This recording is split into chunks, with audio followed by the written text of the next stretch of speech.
This weekend we hear a gospel which is a challenging one. I remember when I was a kid, when I first heard this gospel, I thought, is this what Jesus really is saying? And he says, if your hand causes you to sin, cut it off. If your eye causes you to sin, pluck it out.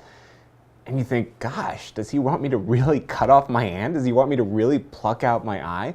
And so then the temptation is to say, oh, well, it's just, a nice phrase. Or he's just talking about how bad sin is. And the question that we need to ask ourselves is, what is it that actually causes us to sin? And I think that's what we need to reflect on today to help us understand this gospel. What is it in my life that causes me to sin? Is it a relationship? Is it a circumstance I find myself in? Is it something going on in my heart that I'm harboring?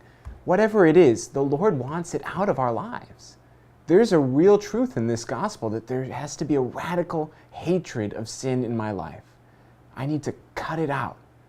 Because the only way that I'll be truly free, the only way that I'll be truly able to love and to live my life to the fullness is to really have a radical hatred of sin. We all sin. We're sinners. That's why we have the church. But we need to be striving every week, every day, to cut as much as we can sin out of our life. It may be hard. It may be something that I think, how can I live without this? I like certain pleasures. I like certain circumstances. I like certain relationships.